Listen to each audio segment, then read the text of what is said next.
Sir नमस्कार. नमस्कार साहेब, बोला. काय नाव तुमचं? अक्षय विलास गावारी. या भागामध्ये आमदारकीला बदल होणार आहे वगैरे, असं आदिवासी भागामध्ये चर्चा आहे वगैरे. काय सांगाल तुम्ही? हे बघा ना साहेब, ह्या अशा चर्चांना आम्ही कुठंच म्हणजे त्यांना स्थान देत नाही. कारण नामदार साहेबांची ज्या पटीत आदिवासी भागामध्ये जी कामं आहेत, त्या कामांना बघता आदिवासी भागात बदल होईल, असं मला तरी वाटत नाहीये, आत्ता सध्याच्या कंडिशनला. ह्या चर्चा का आहेत मग? ह्या चर्चा अशा स्वरूपात आहेत, की फक्त निष्ठेच्या गप्पा करतात. इकडे येऊन काही कार्यकर्ते साहेबांच्या विरोधात बोललं जातं. चुकीची माहिती पसरवली जाते आणि या गोष्टींमुळेच सध्या थोड्याफार ठिकाणी असं चाललंय, की बदल होणार. पण त्या चर्चांना काडी मोल किंमत नसल्यामुळे आम्ही त्या चर्चांकडे दुर्लक्ष करतो. कारण साहेबांची कामं ही प्रत्येक गावामध्ये आहेत.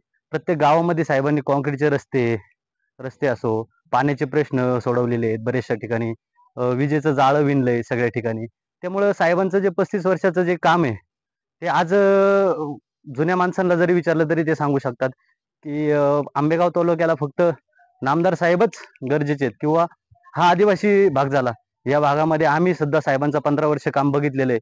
साहेबांनी आसाने या ठिकाणी पाझरदो म्हणून एक तलाव आहे. त्या तलावाला पूर्णत्वास ते काम नेण्याचा प्रयत्न केला. त्यामुळे बरेचसे शेतकरी आमच्या पाण्याखाली आले. अशा अनेक समस्या सोडवण्याचं काम हे साहेबांच्या माध्यमातून कायम होत असतं. त्याच्यामुळे ह्या अशा चर्चांना आम्ही अजिबात म्हणजे संमती देत नाही किंवा त्या चर्चा सुद्धा करू नये आमच्या आदिवासी भागात. कारण साहेब एक आमचा कुटुंब प्रमुख म्हणून आम्ही मानतो आणि फारसा बदल काही होणार नाही. ह्या अशा चर्चांना पूर्णपणे या भागात फुल स्टॉप देण्याचं काम हे आम्ही करू. या भागातील विकास कामांबाबत आपण काय सांगाल? साहेबांची विकास कामं या भागात दर्जेदार दिसून येतात. कारण प्रत्येक ग्रामपंचायतला कोटी-कोटी रुपयाचा निधी साहेबांच्या माध्यमातून मंजूर होत असतो. प्रत्येक वाड्या वस्त्यांवर काँक्रीटची कामं किंवा डांबरी रस्ते, परत लाईटीची कामं आणि आता जलजीवन माध्यमातून प्रत्येक गावाचा विकास तर आणि तुम्हाला असं म्हणायचं या भागात विकास कामं चांगली आहेत असं म्हणायचं हो, एकंदरीत? हो. विकास कामांच्या बाबतीत साहेबांचा नादच नाही या मला आणि एक कोणता नेता या भागात साहेबांनी एवढं विकास काम करू शकत नाही. मला एक सांगा, या भागामध्ये तुमच्या भागामध्ये आजही मार्च महिन्यानंतर टँकरनी पाणी पुरवलं जातं. ही समस्या कधी सुटली आहे का? साहेब कसं आहे ना, प्रत्येक वाड्या वस्त्यांवर टँकर जातो असं नाही. ज्या खरंच वाडीला पाण्याचा सोर्स नाहीये किंवा तिथं मी स्वतः इंजिनिअर असल्यामुळे मला काही जागांची माहिती आहे, की तिथं पाण्याची उपलब्ध होऊ शकत नाही.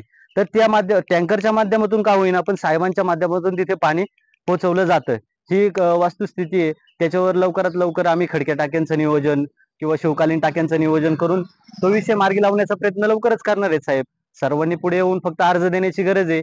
आणि अर्ज दिल्यानंतर साहेबांकडे एखादा अर्ज गेला, तर साहेब ते काम केल्याशिवाय राहत नाही. त्याच्यामुळे मला काय असं वाटत नाही फारसा टँकरचा मुद्दा महत्वाचा आहे म्हणून. पण पाणी हे सगळ्यांना मिळतं एवढी खरं गोष्ट आहे. तुम्ही जसं म्हणताय आता तुम्हाला बदल नकोय वगैरे. दुसरं कोणी असतं तर त्यांनी ही कामं केलीच असती ना हो. साहेबांनी एवढी कामं तर या भागात कोणी करू शकत नाही, पहिली गोष्ट. आणि जर केली असती, तर ते खासदारकीला दिसून आलं असतं. 7 वर्ष खासदार निवडून आले आणि त्या आज 7वं वर्ष आहे त्यांना. फक्त निष्ठेच्या गप्पा करण्यासाठी आदिवासी भागामध्ये ते येतात. इलेक्शन झाले का निघून जातात. तसं साहेबांचं नाही. साहेब हे प्रामुख्याने आदिवासी भागाकडे लक्ष टाकणारा एकमेव नेता म्हणजे साहेब आहेत. त्याच्यामुळं आम्ही बदल तर सोडा, बाकीच्या गोष्टी नाही. साहेब 1,00,000 मतांनी निवडून येतील. कारण अमोल कोल्हेंचं सुद्धा आपण बघितलं, की ते 7 वर्षानंतर तेरुंगण या भागात फिरले आणि फक्त निष्ठेच्या गप्पा केल्या. निष्ठेने जर पोट भरत असतं ना बांगले साहेब, तर साहजिक आहे सगळे माणसं त्यांच्याकडे गेले असतील. येत्या आगामी काळात इलेक्शनला त्यांना दिसून येईल, निष्ठा महत्वाची आहे की विकास महत्वाचा आहे. तुमचं म्हणणे बदल नाहीच होणार? बदल होऊच शकत नाही. साहेब मागच्या वेळेस 70,000 मतांनी निवडून आले होते. यावेळेस मात्र ते 1,00,000 मतांनी निवडून येतील अशी